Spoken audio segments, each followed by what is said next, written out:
First of all, thanks again for giving me your time, Bidemi.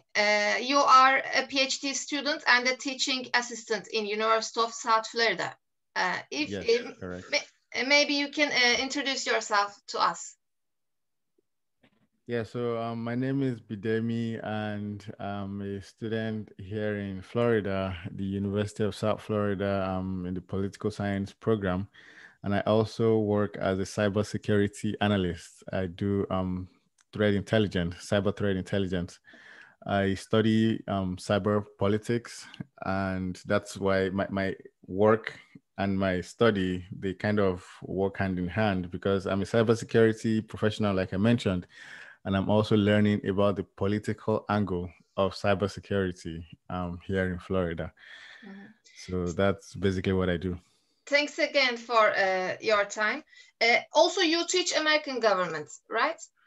Yes, I do. So I teach American government at a small university here in Florida, and basically trying to understand the American government from an institutional perspective, how the government basically functions, the history of American government, and the new ways that technology and society interact in the American government. So everything I am learning, I'm also trying to incorporate into what I teach in American government. Mhm. Also, today I learned about your Spotify podcasts. You are also on Spotify. You have published a number of podcasts covering cybersecurity threats, homeschooling, and the cyber threats that parents or students are facing today. Also, you Yes, have a blog on Medium, right? correct. So So, you're, so yeah. these are the ways I try to share what I learn. So either by writing on my blog or by putting it on my podcast, which is every week. I talk about the usefulness of cybersecurity for everyday life. So, for example, the pandemic has made so many people to work from home and learn from home. So, how can we stay secure when teaching our children Mhm. to learn from home? So those are the kind of topics I talk about on the podcast, and I also write about on my blog. Yes, because it's really important. We are living in an information age. So today, almost every people using internet, they have smartphones, they use social media, but this also leads to the rising privacy concerns because many people get hacked. They sometimes their credit cards. Credentials have been stolen by some cyber criminals. So my first question is about the new American administration. So, what do you think about the Biden administration? Do you think that there will be a major difference between Trump rule and Biden rule? Or you think that America has a pattern, has a system, it will not face major changes? What is your opinion? Yeah, so for the difference between the Trump presidency and the Biden presidency is, first of all, both men, former President Trump and President Biden, they have different approaches to the Turkish government. So as we all know, President Trump and President Erdogan, they were friends. And because of their friendship, a lot of things happened in Turkey that the US did not reply or react to. So, for example, Turkey bought missiles, S-400 missiles from Russia, and Yes. normally that should have caused some friction, some reaction from the United States, but that did not happen. Mostly because former President Trump and President Erdogan, they were on friendly terms, and that kind of went unnoticed. So the new President Biden has made it clear that he's going to make some things to be accountable. The Turkish government is going to be accountable for some things. For example, the human rights issues in Turkey. President Biden has made sure that there's going to be some answers. And Currently, the senators have signed a document. I think almost maybe around 50 senates have signed a document saying that Biden government should put some pressure upon Turkish Erdogan governments in order to promote human rights. So, Yes. do you think that this will happen in the following days? Because this is also like undermining the sovereignty of a country. Because of course, yes, there are some problems in Turkey in terms of human rights violations. But if a foreign country dictates another government to enforce such the rules, this is also like interfering domestic politics. Yeah, so this is the balance President Biden is trying to achieve, because the US and Turkey are allies, but then Turkey is a sovereign nation and the US is also a sovereign nation. The relationship started back from World War One, and the relationship has changed over the years, but the two countries still see themselves from back in World War One. So the US is trying to make sure Turkey is its ally in the Middle East, and Turkey is trying to make sure the US is also its ally as a great power. But of course, the two countries are sovereign nations, and they have to respect that relationship, which is what President Biden is going to balance by making sure that Turkey lives up to its own bargain, and the US also lives up to its own bargain. No country is attempting to dictate to the other countries, but if we say we are allies with another country, that means we have shared values. So that's what President Biden is going to make sure that there's no confusion. So the US won't Interference. dictate for Turkey, but at the Mhm. same time, Turkey should be a good partner, basically. Yes, because also Turkey is a sovereign country, so not to Right. interfere the domestic affairs of a country is important. Right. Right now, I want to move to your own expertise area. So, cybersecurity issue. So, this issue is a very important issue, as we know, because in this age, it has become more and more important. In the previous decades, maybe we didn't talk much about cyberspace or cyber politics. These issues are quite new to both the academia and also maybe to the technology also, the technology experts. I want to ask a question about WhatsApp. It has been a popular issue. You know, WhatsApp has renewed its terms and conditions. Then many people said that WhatsApp is going to undermine our privacy or private lives. So, what do you think about this? The WhatsApp issue. So, do you think that this is really a threat to private So I think, data security? yeah, so I think every mobile app, they collect data in a way that many people don't understand. And because many people don't understand that, they want more understanding. And another thing to pay attention to is these apps are free to use. And a free app is basically selling the information it collects from the users to pay the advertisers. That's how they make money. And the apps exist, any business exists to make profit. But the balance now has to be, how do you make profit from user information? Do you sell user information, or do you make it anonymous before you sell it? And most apps will tell you they anonymize the information. So they're selling my information, but it doesn't have my name. It only says user A. Anonymous. User A is in Florida, user B is in Turkey, user C is in the UK, and so on and so forth. So that's the balance these companies are trying to reach. And they say, oh, we keep your data anonymous.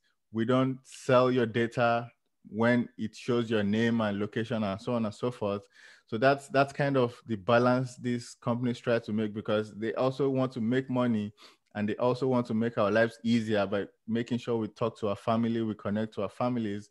So the balance has to be, okay, how do I use the app, the individual user? So do I use the app and turn on my location when I use the app, or no? Because they give me that option.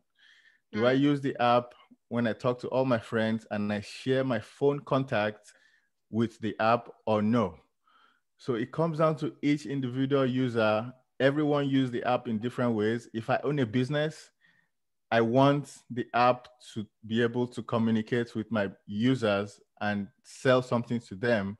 That way I'm sharing my users with the app. But if I don't own a business and I'm using WhatsApp, then I don't have to allow certain things. So that's the difference. It's way more complicated, and a lot of people have to understand that one app can mean different things to different people. So it comes down to the individual user level. That's what I think about it. Yes. Do you also think that there is a similar problem with Zoom application? Because also Zoom is not free, but I think Zoom because Zoom is US owned by the US company, I think. So do you think that also we should be a little bit worried about Zoom, like So WhatsApp? again, Zoom has the free version and it has the paid version for companies to buy and then give out passwords to their employees. And the paid version, I think the one you can record and do 2-3 hours of product. So again, it comes down to how you use the app.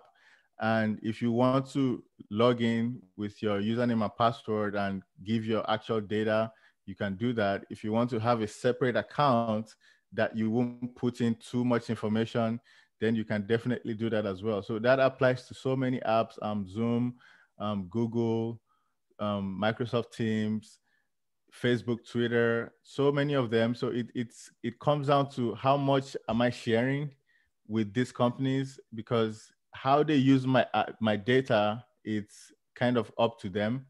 But I can also determine how much I share with them. That would now determine how much they use it. Mm-hmm. Okay.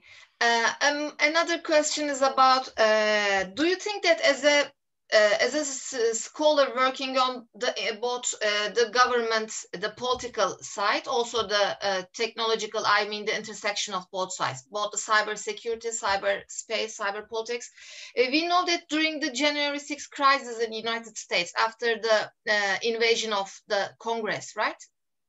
The Yes. Senate or Congress? I'm not sure, right? Congress. Congress. Congress, sorry. After the invasion of the Congress, Twitter has suspended the accounts of Trump.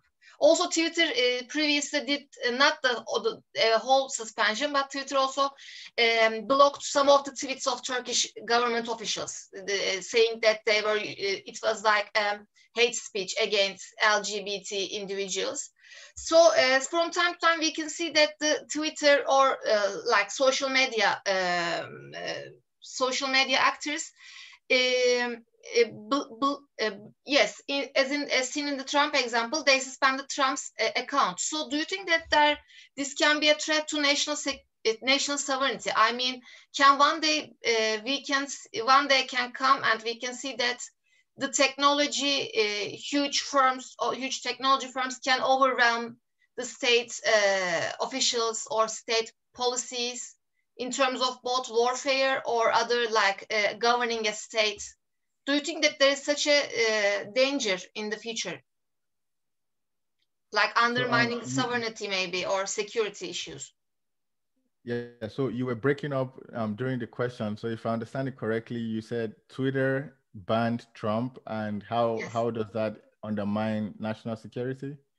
Actually, I just said one side of it was this Twitter banned Trump, but Trump was still the president, right? Maybe yes, Joe Biden Yes. was elected, but Trump Yes. was the president. For 2 weeks. Yes. Yes. So do you think that in the future this can be seen more often, because everyday technology, also the government should cooperate with technological uh, giant technology firms like Google, maybe FBI or CIA also is cooperating with such firms, maybe with Microsoft. So what do you think about the balance between the state actors and the big technology companies? Yeah, so this is a very tough area because I believe for the Twitter company, the Twitter lawyers had to take so many things into consideration before they made that decision to suspend former President Trump's account, and they did that because of the what was going on around the time, and as you know, the January 6th riots at the Capitol building. and the former president's comments led to Twitter taking that action. So again, it's kind of like a case by case basis, and depending on the context, depending on what was happening around the time that decision was made. And I'm pretty sure Twitter did not just take that action alone. They must have made certain meetings and considerations with the federal government, law enforcement, and so many other agencies. Did you And read it's something important like to this? note that this, Sorry, did you read I'm sorry? something like this? Did you read something like this? The meeting maybe with the federal governments or lawyers? Yeah, so from what I read around the time the decision was made, Twitter took the decision after talking to their own lawyers, and the way they interpreted, of course, the whole First Amendment, the freedom of speech, and so on and so forth. So that was what happened around that time. And again, recently they said even if the president, the former president, decides to run again for office, they would still keep that account suspended. So it's something that, because of course they don't want to be sued. Twitter as a company want to maintain their own legal standing as a company. They don't want to do anything that will take away their ability to operate in the country. So these decisions are not easy to make, and it's something I'm very sure they keep having meetings about within their company as Twitter, to make sure they're doing the right thing and to balance freedom of speech, and also because people can use their platform for good and bad purposes, and they don't want to be held in that legal to be held accountable for any legal misdeeds or that kind of. So it's kind of like I'm responsible for what I say, but then I'm not responsible for what someone else says. But all these things are happening in my house, which makes me responsible. So Yes, that yes, kind of thing. Yeah. yeah. Thank you very much. So I think for the last 10 minutes, I think. Do you cover very interesting topics in your podcast? So generally, why do you have such a need to publish such podcasts? Do you think that people really need in American society or generally in the world? Yeah. So What do you cover?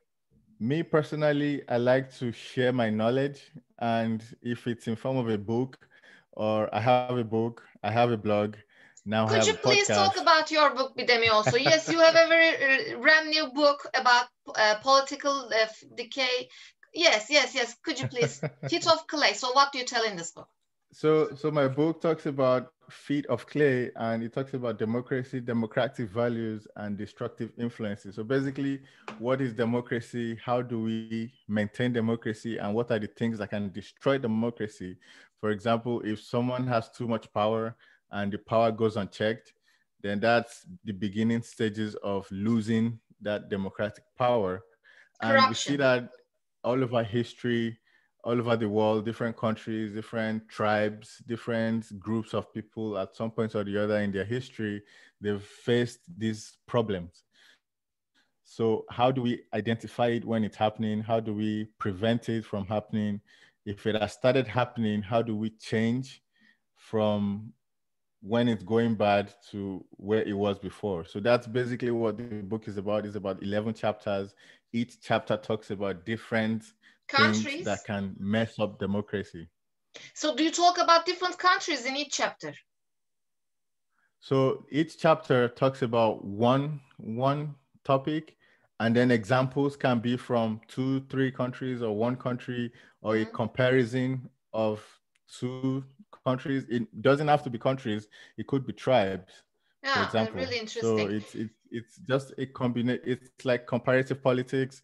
Each chapter addresses one issue and then looks for examples to kind of explain the Mhm. topics in each chapter. Yes, could you again show the cover? Because I'm gonna ask something about this book's name. If you can show me the cover of the book. Uh, did you go, Bidemi? I'm really sorry about that. I think you will come soon. Can you see it? Yes, I can hear you, but yes, right now I can see feet of clay. So what do you mean by clay, feet of clay? What does it refer to? Yes, I can see it right Yes. now. Feet of clay, democracy, democratic values, and destructive Right. So influences. I'm a Christian. Yes, please go on. I think I'm going to hear you. Chest So, is made of silver, and then the hands and feet are made of wood and clay. So it shows that something big, like the statue is very big and majestic, but then the head is made of gold and the feet is made of clay, which is a weak material. mhm. So that means the feet, which is supposed to carry all the weight, is made up of a weak material, meaning the statue can fall at any time. So if democracy is going to stand, then it should be made of gold from head to feet. But when the feet is made of clay, those are the weaknesses that can destroy democracy. So that's why I came up with that title, Feet of Clay. So if something, anything, if maybe it's a family relationship, a business organization, the feet should be made of gold. From the head to the feet should be made of gold so that it can be solid and stand strong. But when the feet is made of clay, you know how clay is very weak and Weak. then it can crumble and fall and everything falls. So that's Yes. kind of, we shouldn't have democracy that has a feet of clay. Yeah, thank you very much for it's a really good, interesting. I think it's a metaphor or like analogy, right? Right, right, exactly. Really interesting. People can reach your book on Amazon, so it is Yes. It's on released. Amazon, it's on Barnes and Noble as well. Very, very nice. I hope one day I can publish a book. But first of all, I need to find a job. Maybe in the next step, after getting hired by a university or center, maybe I can work on it. I don't know Very actually. soon, very soon. But I plan to relocate actually. I have some hopes. What Nice. about your Spotify, the podcast that you are doing? Yeah, so the So, podcast is talking yeah. about cyber threat intelligence because that is becoming a new topic for many people to pay attention to. We hear about hacking every time on the news, and a lot of people don't understand that the things they do themselves can actually make them to be hackable. So, for example, social media, many people use Facebook, WhatsApp, Instagram, and they post their pictures online, but a hacker can see those pictures and use it to guess their password, can use it to know where they live, where they work, where their children go to school. So these are the things people should start paying attention to. So the podcast is basically telling people about cybersecurity in a way they can understand. So it doesn't have to be about coding or having this knowledge, technical knowledge of cybersecurity. I break it down in a simple way that I can actually explain to my mom, my dad, anybody, and they will understand it. So they don't have to have a knowledge of coding or anything to understand cybersecurity. So that's why the podcast. That's why I have the podcast. Yes, it's really good because many people just we are like the beginner users of technology. Also, some people do such a mistake, I think, while Yes. they are setting Yes. a mail password. Many people use their birth dates or their favorite pet's name, their favorite color's name. So these are really easy to Yes. hack the password. As the last words, One, 1, 2, 3, 4, 5, 6. yes. How can Right. a strong password should be? So they should use different characters, right? They shouldn't use their old school's name, for example. Yes, different characters, a minimum of 12 characters. So letters and numbers, if possible, like comma, hash, question mark, just a mixture of things, and don't write it down. So it should be something you can remember, if possible, in another language. So it doesn't have to be in English because there are software that can guess a password that is in English. So they just run through so many different words. And if I use, for example, summer 2020 as my password, that is easy for the password to guess, and then my account is open. But if I use a password in a different language and it has a lot of fancy letters and numbers and it's minimum of 12, then that software it's going to be very difficult for that software to guess the password. And it's going to take it longer to guess the password. Instead of guessing the password in 2 minutes, it may take it 3 months. And no software wants to do that much work just to get one password. No. Finally, you also make some charity works about your homeland, or generally you make some programs. Can you give some details about just shortly? Mobile for the Nigerian people. Okay, so yeah, I had 2 mobile apps, and it was basically it was for entertainment. One was to find restaurants, Nigerian restaurants in the US, Canada, the UK, and the other one was a way for it was an app to share secrets anonymously. So you type in a secret, someone else reads it and comments on it, and it's all anonymous. So I had them on the App Store, Google Play, and Apple App Store, and I'm trying to bring them back now. So I'm currently working on those 2 apps. Really good. Thank you very much for giving me your time. It's too early there. Again, I really appreciate. So lastly, thank you. Do you recommend anything, or do you have any words for me, for us? I would say shukran jazilan, and I hope to be on your show again some other time yes, to talk about something else. That would be great, actually. Maybe we can talk about other things. If you publish new podcasts, maybe we can talk about them, because also cyber security, cyber politics has been one of the issues that I'm lately interested in. I have made a presentation about cybersecurity issues in Serbia, but generally I try to cover it from a political science perspective, but it's really interesting. Cyber politics. Yes, it really is. It really is, because it is, yes, it's like an interdisciplinary or eclectic thing. So you don't have to be a technology expert. Also, as a social scientist, there are many different dimensions you can analyze. Maybe, yes, in the next meetings, we can also do this again. Thank you very much. Thank you for your time. I appreciate. Also, if people want to buy your books, they can buy your book from Amazon. They can follow your Medium blog. They can follow you from Spotify, your podcasts. Thanks a lot, Bidemi. If I come to America one day, I'm going to visit you and your little son. Thank you very much. Bye. Bye-bye. Thanks.